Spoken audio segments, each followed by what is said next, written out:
This is Jack Whitby from JCAD Pictures doing audience research. I went out to find people that I knew and people that I didn't know to see what they all thought about typical thriller conventions such as setting, characters, camera work, music and location. So bringing all this data together, I was able to get a wide range of ages, ask different ages, see what they all thought about typical thriller films and what they thought of when I said the typical conventions such as camera work or music. And this is the research that I got. Excuse me, can I ask you a question from my media please, about thriller films? So my question for you about, oh look at the camera. Oh, sorry. So my question for you is, when you think of a thriller film, what is a typical camera shot for you? Maybe mention your favourite film? When I think of a thriller film, I think of Pulp Fiction, and the camera shot that I like in the film is my favourite scene, which is when Jules interrogates Brett, who tried to do over his friend. Marcellus Wallace, is it? Marcellus Wallace, yeah, sorry. And so Jules and his partner Vincent go to their flat to find out why. And there is a close-up of Brett's face, in which he looks frightened and sweating of fear. Oh yeah. When Jules points a gun at him. Oh, I know the scene you're on about. This contrasts with the next shot, which is a close-up of Jules's face, which is full of anger and looks calm as he is in control of what is happening in the scene. Oh yeah. I also like the first appearance of Batman in The Dark Knight, as it is a mid-shot from behind, which creates a sense of mystery and suspense. As you know, he's plotting to attack the enemy. Okay, that's good. Thank you for answering that question for me. Okay, thank you, Jack. Excuse me, can I just ask you a question for my media thriller film, please? Of course you can. So the question I'm going to ask you is a typical convention music. When you think of a thriller film, what type of music do you think of? In a thriller film, I think the music is very intense and it adds feel to the film, especially when there's a chase happening or something mad's going to happen. Like in the movie Psycho, when somebody's going to die. Music also sets the feel, sort of like the scenes, thrillers and in deep, intense music, when you know something bad or dark's going to happen. You know, if something upbeat happens, you know it's going to be nice and casual.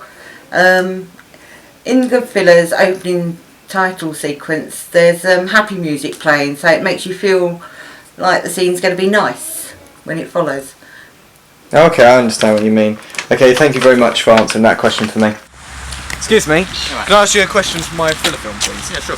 Oh, okay. Can you look at the camera? The question I'm going to ask you is, when you think of a thriller film, what is a typical location / setting that you think of? Off the top of my head, say The Dark Knight Rises with Batman in. Usually films like that, it's filmed in a big city with the hero and villain having a showdown, usually towards the end. A big city, a lot of people there to get harmed, and it just creates a lot more tension in the area. Okay, well thanks for that. No problem.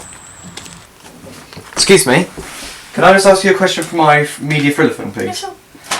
Okay, so my question for you is, when you think of a thriller film, what's the typical costume that you think of?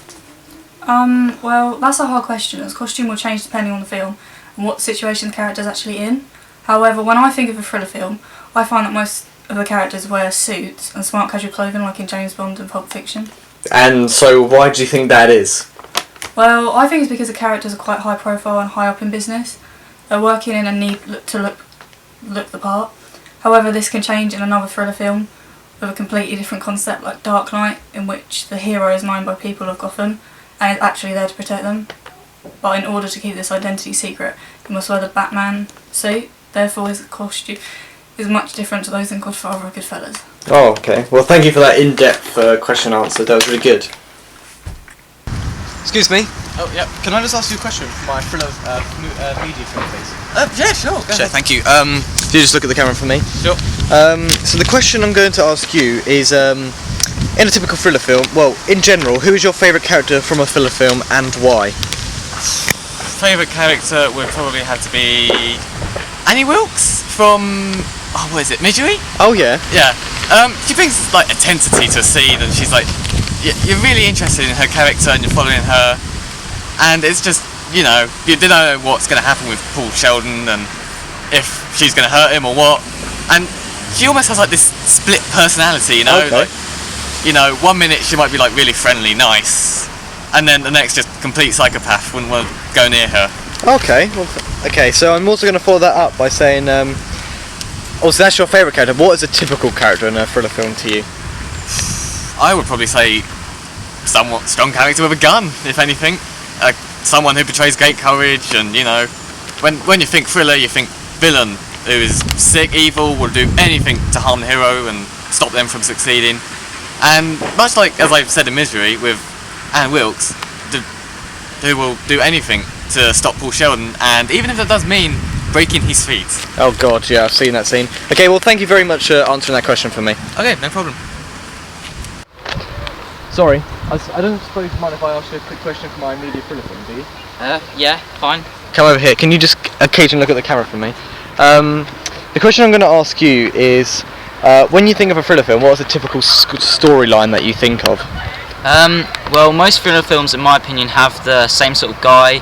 The storyline in it, typical good guy versus bad guy, usually in a fight to like save the world or people. Although some adapted this, like you've got Pulp Fiction, where the hero is actually the villain. So the people that are watching it on the screen and following are good, but do bad things within the film. Oh, I understand. And in Pulp Fiction, there is no real villain if you actually think about it. Also, in some thriller films, they can be very similar to a horror film, like Psycho. So in this case, the storyline differs slightly, and in this case, it's about a woman who steals $40,000 from her employer's client, Okay. and then goes on the run and checks into a remote motel run by a young man under the domination of his mother, to then find out she is in very serious trouble from being murdered, which is actually like much different from the typical thriller film and more like a horror if you think about it. Okay, well thank you for answering that question for me. Okay. So, in conclusion, my audience research shows that typical thriller conventions for both older people and younger people, they seem to be bringing up the same ideas as each other slightly, which means the older and younger generation like the same kind of things in a thriller film, which works out well for us, because that means we can expand our target audience and gross more money in the box offices. So the reason I asked a range of ages is so we can get a range of different ideas on what each generation liked, so we could throw bits into our thriller film that will intrigue the older generation as well as the younger generation as well. And this data proved to be successful and will hopefully help us in making our thriller film.